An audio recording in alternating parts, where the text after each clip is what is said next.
Hello, McDaniel. This is the last episode of the f***ing news. I'm Tyler Carr. And I'm Sam Paxton. Here's tonight's top story. This week, conservative commentator Rush Limbaugh said on his radio show that he believes the oil rig explosion in the Gulf of Mexico was conducted by hardcore environmentalist wackos.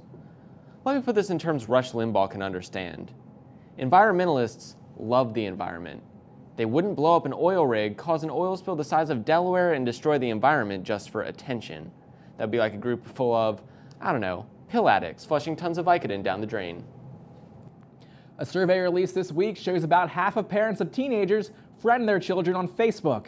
In other news, half of teenagers no longer use Facebook. Lindsay Lohan is set to play Linda Lovelace, the star of the infamous porno Deep Throat, in an upcoming biopic.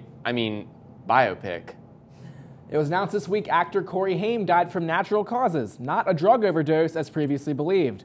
However, this statement was later redacted as natural causes is actually the name of a new street drug in Amsterdam.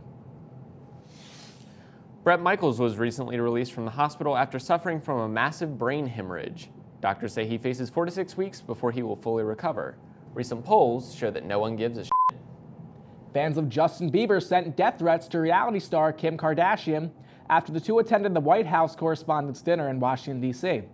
The two stars took a picture together and Bieber posted it on Twitter, calling Kardashian his girlfriend. Fans of Bieber were not pleased and sent death threats to Kardashian, prompting Bieber to respond that the two were just friends and everyone should just get along.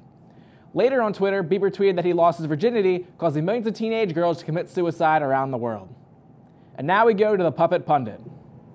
There's a saying they say somewhere, when Walmart gives you an inch, you can't take a mile. Betty Dukes did just that and got demoted. This Pittsburgh greeter revolted and sued the Walmart for gender-biased civil rights violations. In support of this difficult time, I have plenty suggestions for the franchise. Declare itself a separate nation. Just add a few more aisles and you're bigger than Liechtenstein. Next, set up your government, but that's easy since you already have the makings of an instant country. You have plenty of colonies set up already. Of course, check. You have cowering peasants whose lives depend on you. Check. You have merchant classes and nobles who control them. Check. Is patriotism based on a dead leader whose ideas on serving the people have completely turned upside down? All right then, check, check, check, and check. Don't let one lawsuit set you back, little franchise.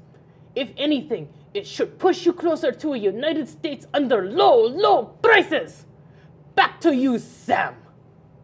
Thank you, Puppet Pundit.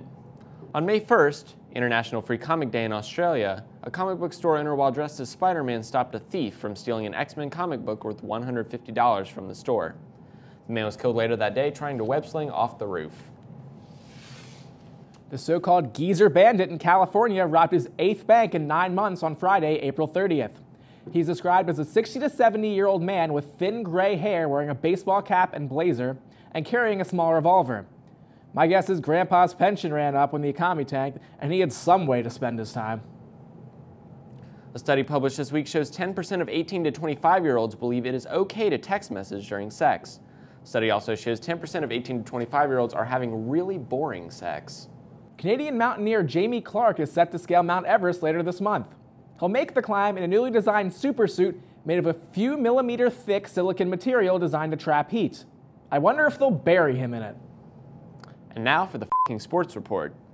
On Monday at the Phillies-Cardinals game, a 17-year-old Philadelphia Phillies fan jumped onto the field waving a t-shirt until he was tasered by the police. This marks the first time a taser has been used on an unruly sports fan. Then, as punishment, he was forced to watch the rest of the game. A man in Minnesota stabbed 29 pigs while under the influence of alcohol. While the stab wounds did not immediately kill any of the hogs, they were all euthanized because of the severity of the injuries. Even though the man was incredibly drunk, it is believed he stabbed the pigs out of a deep subconscious hatred of the police. That's all we have tonight. Tonight marks our 15th and final episode. Thanks for watching, and we hope you enjoyed the show. From all of us here at the f***ing news, good night and good luck. You're gonna need it.